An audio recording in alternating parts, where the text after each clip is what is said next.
Hey everyone, welcome back to Chess on Ice. Today we're going to add another entry into our curling opening book.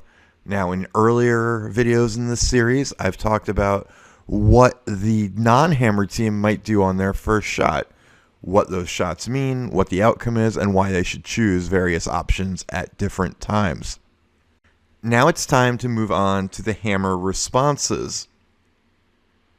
Just like with the non-hammer shots, we're going to start with some of the simpler situations and move into more complex things as we move along in the series. That means first up, we're going to talk about what the hammer team should do when they're presented with an empty sheet. Absolutely no rocks in play when it's their time to throw the first rock. This can happen for a few different reasons.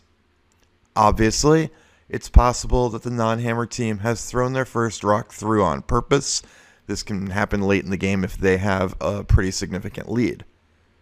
Of course, especially in club play, it's also possible that they just came up short and hogged a rock or accidentally threw through. Regardless of why this happened, there are really only two options to consider here, and I'll go over both of them for you. First up, and this is by far the more conservative option, the hammer team can throw a rock into the corner of the house.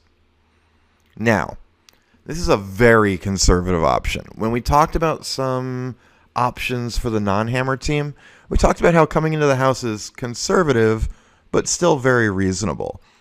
That's sometimes true for the hammer team as well, but in this case, you are playing an extremely conservative play by just putting a rock in the house. And it's not so much about the shot itself being extremely conservative, it's more about the other option available to you being very, very versatile and very safe while presenting a better chance for scoring. But at the moment, let's just look at this shot. You've put one in the corner, so you've kept the middle of the ice open, which is what you would like to do if you have the chance with the hammer. However, you haven't put up any guards, so this won't encourage scoring, of course. This will never be the shot you call in a late game situation where the non-hammer team is thrown through. It also should never be the call if you're losing the game. The reason why should be pretty obvious. The non-hammer team will just go after that rock immediately and hit it. If they do so, you're left with a non-hammer rock in play, and you've made no progress towards scoring. Now, is there any merit to throwing this rock in any situation? Of course there is. If you already have the lead, and probably if you have a significant lead in particular, and the non-hammer team has thrown through, then sure, put one on the wing. The reason for this is that the non-hammer team will likely just put up a center guard with their second shot anyway. They are losing by a large margin, so they have to play to steal. If they choose to hit your rock, you'll be perfectly happy with that. Most of the time they won't, and now you just have a potential counter on the outside. You haven't made the end any more complicated. You haven't thrown up a guard, which gives them another place to hide. And you can choose to either split the house, go around, play a tick shot, whatever. Those are subjects for a later video. So, in summary, this shot is really only used when you have a big lead or you have some other reason that you want to play extremely conservatively. If you really want to play an open hit game with your opponent, this is the shot to call. Other than that, we're going to go to another option, which I think is far more versatile and useful in far more situations than just throwing in. And that is to simply throw a corner guard. Now, when we throw this corner guard, we're really not taking any risk by doing so. When the non-hammer team throws through, either on purpose or accidentally, they present you with an excellent opportunity to set up an end without even having to worry about them setting up a steal in the middle of the ice. There's nothing there for you to worry about. Typically, and we will talk about this more in a future video as well, if the non-hammer team is setting up rocks in the center, either with a center guard or even by throwing top four, when you respond with a corner guard, you are taking some risk. They can start putting in rocks in the top of the house guarded by guards out front on the center line. In this situation, you don't have that concern. So, what are the benefits of doing this then? Well, with the corner guard, you're immediately threatening to score 2 or more in the end. At some point, you're going to come around that guard, hopefully, and you only have to do it once for you to suddenly be in great shape to get 2 points. Just to demonstrate that really quickly, we will throw a rock behind the guard. And just think, without worrying about what the other shots at the end are going to be, what does this setup mean? Well, let's pretend for the moment that it's either extremely hard or impossible to get at that red rock to knock it out, the one in the house.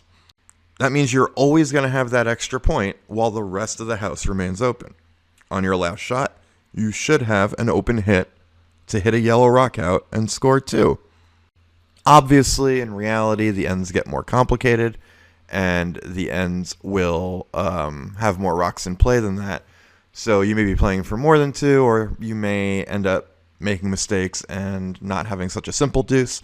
But that's the basic concept, right? We're going to come around that corner guard, set up a point that's out of the way, and we still have the center of the ice open for us to get our second point, whether that's through a draw, through a hit at the end of the end, or whatever. We're also not leaving the non-hammer team with any good places to steal.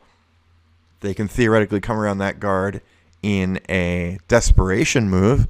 So, for instance, you wouldn't want to throw this rock up there late with a lead when you know they absolutely have to steal. But other than that, it's not a good rock for them to use in that situation anyway. It's not near the center line. You're going to have plenty of room to outdraw it.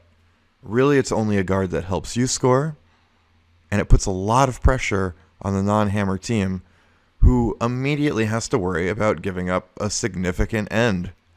Once you get to this point where they've thrown a rock not in play and you've put up a corner guard, you have a definitive advantage going forward. So when do we want to throw this rock?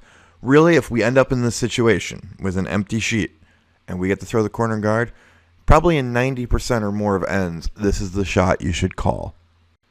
It's probably easier to think about when we shouldn't throw it. The only times we shouldn't throw it are when we already have a big lead and we don't want to put a guard up for any reason. Otherwise, it comes with tons of advantages. It sets us up for a bigger end, it keeps play out of the center, and it puts pressure immediately on the non-hammer team, who doesn't have the ability, or at least has a limited ability, to set up a strong center to combat it. There are, of course, other things you could do in terms of playing towards the middle of the sheet. Don't do that. There's no reason with an empty house that you have to go to the middle.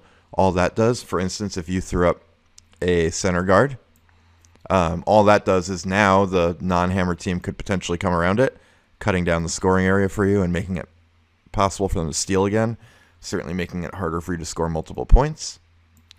One other thing perhaps worth stating is in a late game situation, say you're up 1 or 2 with the hammer in the final end, and the other team does want to steal but maybe hogs a rock or something, you could consider just throwing through with your rock as well in that rare situation, just because you know you don't need to score and keeping rocks out of play is to your benefit.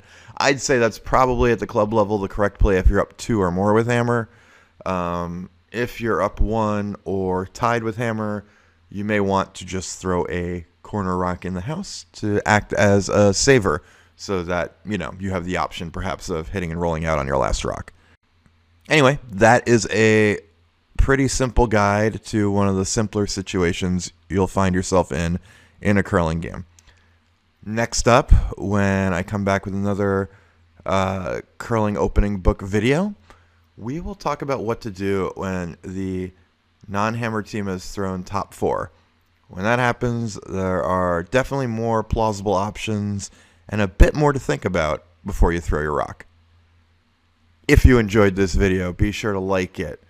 Subscribe to the channel if you haven't already. And hey, if you want to be even a bigger contributor to the channel, check out my Patreon, where you can get some added benefits and get these videos a bit earlier than the general public. Thanks for watching, and until next time, Good curling.